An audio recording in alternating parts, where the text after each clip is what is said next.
From dramas to webtoons to novels, explore Korea's story with us. This is Who Reads Story. My name is An Sung-jin. I'm a news reporter. And here we have another guest. But before I introduce you, I would like to make an announcement for our viewers. Who Reads Story has been moved from Tuesday 4 p.m. to Friday 6 p.m. So for our viewers that have already been tuning in, do not forget to turn in back to our Friday episodes.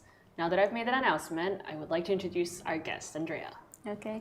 Hi, everybody. My name is Andrea. I'm from Colombia, and now I'm a master's student here. Great to have you again, Andrea. We've had you on many episodes, but it's nice to have you again with us on a Friday evening. Yes. Yes, and what we will be talking about today kind of reflects the season. Now that we enter fall, fall kind of gives the vibe of, literature, book reading, time for you to own that serenity, which is why we will be talking about this novel, Welcome to the Hyunam-dong Bookshop, which is by author Hwang Bo-reum. Not only has this book been gaining a lot of popularity within Korea, but it has also been gaining a lot of global readers. Oh, really? Mm-hmm. Yes, it's actually interesting to see that it's been gaining a lot of popularity outside of Korea because it mostly has been translated and published in other countries, including within Europe, the US, Turkey, and Poland. Surprisingly, it has been ranked #1 in Japan for the translated fiction section. And in Turkey, the copy itself has been sold more than 80,000 copies. So that's a lot. That's a lot. And it does seem to be showing this popularity as it has also been a candidate for the Dublin Literary Award. So we really do see how this has been gaining a lot of global appeal outside of Korea. I think it's really interesting to talk a bit about this book because we are going to see somehow why it was appealing to many readers worldwide. So. Right, and as a Korean and as someone that's not Korean, we can both share our experiences and delve into why this book has been gaining a lot of popularity. Yes. Now, before we go into the book itself, Andrea, we've talked about a lot of books so far on Who Reads Stories, so I'm sure you like reading books, right? Yeah, I like reading books. Yeah? Is there a reason why you like reading books, I suppose? Or any part that, within the book that reminds you of? Well, I think that I really like it since I was a teenager. I just started going to the library, and then when I was in high school, I was like, okay, yeah, why not reading books? But for this book in particular, I think that the interesting thing is that it's in a bookshop. Right. So we are talking about books also, inside of the book, through the recommendations and how the main character, that in this case is Jung-jo, she mentioned that when you are reading, it's when you are kind of traveling to different stories. So I think that that's kind of a good thing also about this book, that you somehow remember how is to be a reader. Right, yes, Youngju kind of does delve into that dimension of how to become a reader, and as you mentioned, because as the title suggests, it is talking about a bookshop. We kind of delve into the book itself. As you mentioned, the book itself gives a very charming atmosphere to it. What were some of your impressions while you were reading the book? Well, I have different impressions depending on each chapter. Each part, right. Because there were okay, here we have the main character, and later, they are introducing more and more people. You are kind of understanding each personality. Right. So in that way, I think that it was okay, so maybe if you don't really click with this one, maybe you can click with that one, right? Find another character. Yeah, so I think that in that way, the development that it has with the characters, it was good. Also, it has a sense of, I don't know, peaceful and calm. Right. So I think that in that way it makes it kind of unique somehow. Right. So you mentioned the characters, which we will be delving into later on throughout our episode. But talking about the bookshop itself, have you experienced any bookshop like this in Korea? Well, I was really thinking about it because when people come to Korea and think about bookshops, bookstores, they mainly think about COEX. Right, true. The big library. Yeah, yes. And go there, and I think that place is a really good place to go. But if you want kind of calm, right, an authentic experience. Yes, I think that there are other places that you can just experience. And I have a recommendation. So if you come here and you have the opportunity to go close to the palace, like the Gyeongbokgung Palace, like there is a bookshop that is called Seoul Collection. Oh, okay. And then maybe if you are not good at Korean still, there are a lot of books that are in English. So like this bookstore is specialized like in Korean books. So you are not going to find a lot of about like other kind of literature. You are going to find like Korean authors and books about Korean culture, Korean language, even about sociology, history. It's a small space, but you can see it and then you can see the books. And that one is like a good place to go. I think it's easy to find because like you go to the palace and then you are going to see a statue of a woman carrying some books. Oh, and so then it's just there. You can't miss it. Right. I feel like Seoul does offer a lot of bookshops, not the franchise or the big ones like you just mentioned, but there are a lot of these like small, very cozy attic like bookshops as well. So if our viewers do visit Seoul, you might as well experience this part as well. Now, the good thing is this book itself also offers an experience for those fellows that love book as well. Now, to briefly talk about how the plot of the book itself goes, now Yeongju, the main character that we've been talking about, she has this successful corporate job, but she quits that after she experiences burnout throughout her life, and she opens this small bookshop in Hyunamdong, which is why the title is Welcome to the Hyunamdong Bookshop, and she finds all these, people and these characters, and it's all about kind of comforting each other and how these people end up healing and moving forward. And that's what I think I like about this book, is that it isn't about having these dramatic incidents where like people go through such hardships and blah blah blah, but it's more so how these people like us, these everyday ordinary lives, people go through their everyday lives, and they just kind of explore that and really come through out of it. Yeah, somehow you can see like, okay, it's a little bit of an essay, like in some parts, but then you have a novel. That one is kind of like, that's the genre. Right, exactly. And then you see that can be a little bit, I don't know, realistic, because it's about like these characters, how they somehow are lost in their lives, but then find other ways, and then you can relate. Right. So you find realism, and at the same time, maybe you can relate with the characters. Right, exactly. As you mentioned, that's why it has that aspect of novel, but also because you can kind of reflect on your own self, it does have that aspect of an essay as well. Now, if we want to talk about the characters, could you please, give a brief description of the characters in the book? Well, I'm really bad with names, but well, so we have the main character. The main character is Jeonju. She opens this bookstore, and then we have Minjun, that he became the barista of the place, and he is this character that he was searching for jobs and couldn't find one after graduation.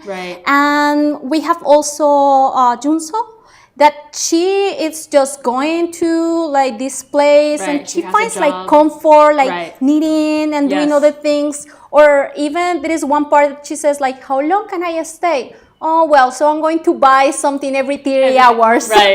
And then we have Minchul, that is a high school student, 18 years, like thinking about what he's going to do with his life. And then his mom, because his mom is also like a character there, like kind of introducing like with the owner of this bookshop. Right, so as we've talked about before, there are so many characters within the book itself, so even if you don't relate to one, surely there might be another character that you can relate better with, which is why it's interesting to kind of delve into it, because you see all these different situations and these different personalities from these people that you can also relate to how these people heal and grow within the book. And for you, Andrea, who did you relate to the most out of all the people that we've just talked about? Oh, I think that's somehow a difficult question, because I think that I have like bits of everyone, like a mix. But then probably between Jeonju and Minjun, because like with her, I have seen that she started, but at the same time it's like, I'm going to find a way like to find myself, and then I have loved books all my life, so maybe I can do something with that. And then with him, what I find that I think that can happen like to a lot of people, and it is that the way that I'm living my life, my parents are proud of that, and how like to live like with these decisions. So my decisions are the right decisions, the things that I'm choosing are the things that I should choose, or should I go another way? So in that sense, I feel like, like that feeling. What about you? Which one was the character that you kind of relate the most? For me, I think I'd also have a similar answer to you. I think Youngju and Minjun both a little bit have that aspects of who I am, because in the sense that, as you just mentioned, I get why Youngju quit her, successful corporate job and opens the bookshop, because I also have that desire to just kind of, let go of reality. And, everyone has that dream of opening their own bookshop. Yeah. But, also for Minjun, I kind of relate how he has to go through all these obstacles. And at the end, he kind of overcomes it in his own way. And then later on, he can give all these advices to his friends. And I feel like that process itself, so both of the characters kind of do reflect who I am and how I am living right now, I suppose. Yeah. Now that we've talked about the character, I'd like to go in a bit to the theme of the novel itself. What's interesting, as we've just talked about with the main character, is that, the characters within the book keep on questioning the concept of work. Yes. This idea of having a job. And I think that's interesting, and it's very necessary in a modern day life too. Yes, because even nowadays we have these discussions okay, shall we work from home? How many hours? Right. Yeah, how many hours a week? Or this one is really my dream. Right. The things that I'm doing are the things that are making me happy somehow or no. So yeah, it's truly what I want to do. And then also about success. What is really success? Right. And this definition of, okay, so you kind of reach certain age, and then you should get married, and then have kids. Yes. Right. And then all of these questions and ideas from society, from our families, everything. I think that somehow with the book you can think a little bit of that. And somehow people from everywhere can relate with the characters in that sense about the questions. Right. I relate to what you just said. I feel like in our lives, the fundamental is, how to live life, which includes work, job, meeting expectations of the society. But also at the same time, while reading the book, I do end up thinking that, at the end of the day, life isn't all about your work, right? People talk about the work-life balance. You have other things that are important in your life that are beyond the aspect of work or corporate jobs and stuff like that. And for you, Andrea, surely, we've just talked about how everyone kind of goes through that phase of experiencing, whether it be a burnout or any obstacle. Have you experienced that in life, or is there anything that you'd be willing to share with our viewers? I'm not 100% sure if I can call burnout or not. Probably it was, but exhaustion from work, obstacles. Yeah, I was having 2 jobs, and then I was also doing 2 volunteers, and kind of in my schedule there were activities every day, all the time. So I was okay, I need to be busy. But in that way of being busy was also I don't have time to think about what I want. I don't have time to reflect about do I like my life? These kind of things. You're just throwing things at you. Yeah, so I was I need to be busy. And in order to be busy, I'm going to do more and more stuff. And then later I was just exhausted. Right, because you're kind of suffocating yourself in a way with all this work. Then how do you overcome that?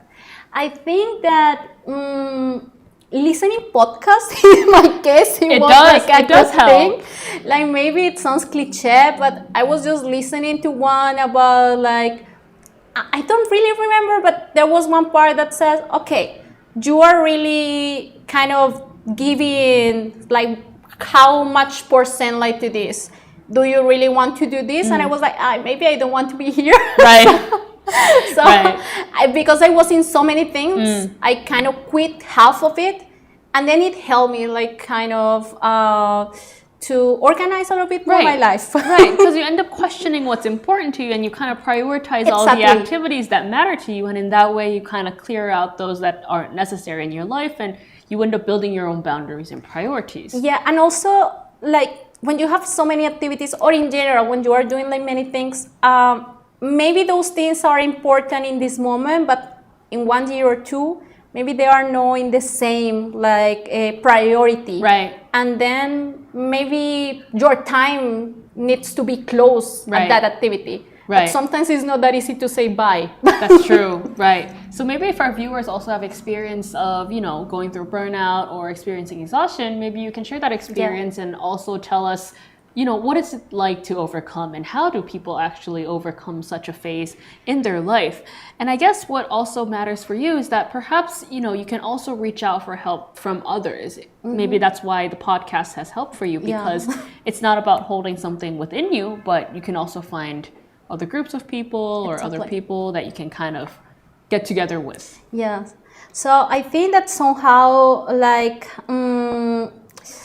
and in the book you can see that community, that to build relationships are kind of the way to overcome those hard feelings, and somehow these relations with people, even staying in silence can be comforting and can help you, just like the presence of others. So I think the book somehow highlight those kind of stuff. Right. I guess within the book itself, it kind of talks about the power or, the importance of having such a collective community, because if you have so many people around you or those that can surround you with a positive attitude or a good atmosphere, I think you definitely kind of get something out of that as well. For you, Andrea, I feel like I keep on throwing these questions to you. It's all right. But, as for you, for someone that's living away from home and, as someone that also has talked about the importance of or the power of community, would you say, is there anything that helped you while you were settling here in Korea? Or maybe now, even after you've settled? I think that, I'm really far away from home. Right. And then I have a 14-hour difference. So That's when very I am difficult. Kind of living my life, my family and friends, they are sleeping. Right. Or the other way around. So kind of reach out, it's difficult. Right. So I think the friends that I have here can they have helped a lot. Surely. To feel better. Right. I have been sick sometimes, and of course. Being sick, so far away from home, sometimes it's kind of difficult. It's depressing, So just to have people even just asking you oh, how are you feeling? Sometimes that helps. Right. I guess that, it's not only about having people around you, but perhaps having those that care about you also really matter because, at the end of the day, sometimes there are problems that you can't really overcome on your own and you get the help from other people. And that's why, the power or the importance of community comes out. And I think that's something that this book or the novel highlights as well, the importance of community. And I feel like that's why this book has been gaining a lot of popularity, not only within Korea as well, but it's been getting a global appeal because it reflects all these aspects that we can, relate to, even if we're from different countries. And maybe that's why, even if the background itself is set in Korea, so many people can empathize with it. They can really reflect on their own selves and also read the book with so much serenity, and, so much peace. And for you, what was your overall impression about the book then? Now that we've gone through this step by step, we've talked about the character, the theme. How do you reflect on this? I think that it's really good to have a book talking about books. Right. It's like Inception. You have a book and there's a book. Because we have this bookshop, and then the owner, when she started to think, okay, I'm going to have this place, and then she goes through changes while she's doing the job. She also thinks, okay, I'm going to recommend books, but I'm going to try to be objective. I'm going not to say, okay, this one is my favorite, but what kind of questions can I ask the customers, to have good recommendations for them. And then something that I found really nice is that she also was writing notes for the customers. Okay, you open this book and then maybe you are going to find that the characters are related with this and with that, or maybe the feeling that you are going to have while you read this is this and that. And I felt that one was really genuine because she was caring. Right. She was caring not about selling books. She was kind of caring about selling an experience.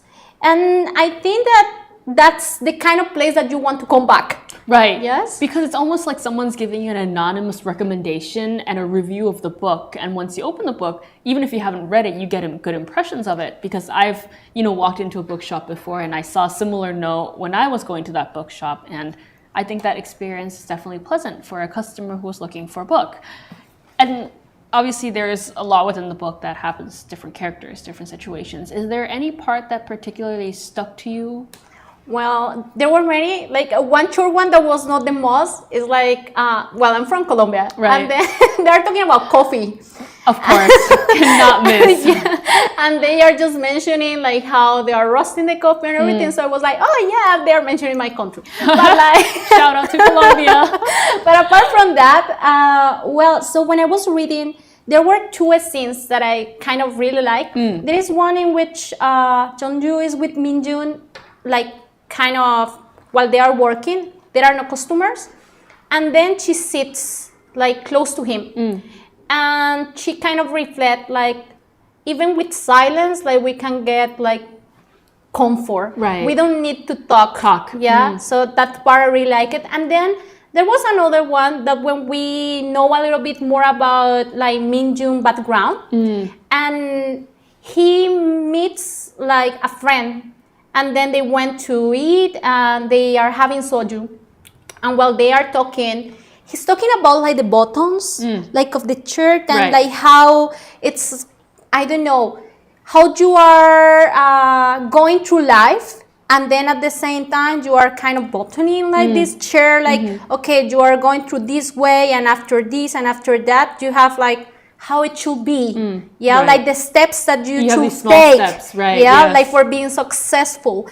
And I think that somehow that's not a Korean thing. That's something that you have like with the expectations everywhere and like a way that you should take like in order to be happy and be successful. So I think that that part was really interesting. How he also used this metaphor to talk about like the buttons, life. Right. Yeah, it's interesting because I feel like sometimes Koreans can be very result oriented because it's not about the process, it's about what you end up bringing out from it. Right. And for me, I guess the part that I enjoyed the most kind of is similar to what you mentioned. You know, the part that talks about how what we think is right may not always be the answer in life kind of stuck out to me because obviously when we're living life, I guess we tend to think that what I put out there is correct, or at least that's what we hope for. Yeah. But, you know, life isn't always about that. Sometimes things change, so you shouldn't always be clinging to your own perception or your own whatever stigma perhaps you maybe have in life because that isn't always correct. You know, life always changes. It's no black and white. There is no black and white. It's not a dichotomy. You have the gray area as well. So it's all about, you know, keeping yourself humble, but also understanding yourself. It's kind of a mix of what we've been talking about, I suppose. There's, I guess, a lot of scenes, as we've talked about, a lot of parts that, you know, we could relate to, and especially because the author herself has, you know, worked at a corporate for a really long time. I guess what she mentions can be very realistic. Maybe that's why we talked about how it almost feels like an essay because it gives all these recommendations and these realistic stories. Now, so for our viewers, even if you don't perhaps know about the life in Korea, you know, this book itself can kind of reflect what it's like to live a corporate life, what it's like to experience that burnout and go through all those as well. Now, Andrea, today we've talked about, welcome to the, let me get the title correct, Hyunam-dong Bookshop. It was a very calm, you know, charming book with a lot of atmosphere that reflects on personal life as well. This book itself is not only a book, but it also is out as an audiobook, and there is also a musical. So, you know, this book itself has gone beyond the content of literature itself. And Andrea, for you, for those who haven't perhaps read this book yet, for our viewers who aren't familiar with it yet, who would you recommend it to and why would you recommend it? Well, I just remember one line now that it was something like, books are not meant to remain like in your mind, but in your heart. And I think that somehow this book like does that. That you don't need to remember like every scene or everything that is happening with the characters, but it's more about like, how were you feeling while you were reading like the book? I think that this book can be for everybody. Right. Like there is not really like a specific age or like a specific characteristic of the reader. Like everybody can read it. I think that somehow these kind of books are also famous nowadays, that they are in a library, in a bookshop, like in these places that you go every day, in these places that are like common, that you are just kind of, I don't know, used to. Right. And they are like with this vibe of healing books, yes, and with this vibe of heartwarming. So I just did the exercise of looking in internet like about like the book, and then there were some lists saying like, okay, healing books like from Korea. This one was one of the first ones, right, if not the first in the list. Right. So I think that also if you have, I don't know, if you want to have a good time while reading, maybe this one can be comforting. So yes, for everybody again. Right. So just as Andrea mentioned, this book is pretty much for everyone that is looking for perhaps healing, a heartwarming moment. For those that want to maybe bundle up, you know, cozy all under the bed, this book could be a good recommendation. Now, that is all we have for today's novel on Welcome to the Hyunam-dong Bookshop. Andrea, thank you for joining us today. Thank you for inviting me. I would like to remind our reviewers again that Who Reads Story is no longer Tuesday 4 p.m., but it is at Friday 6 p.m., so do not forget to tune to our next episode on Friday the 20... No, is it the 17th next week or the 24th next week? 24th. Next week will be 24th. Yes, next episode is on Friday 24th, 6 p.m. Do not forget to tune in with us. And that is all we have for Who Reads Story today. Goodbye. Thank you.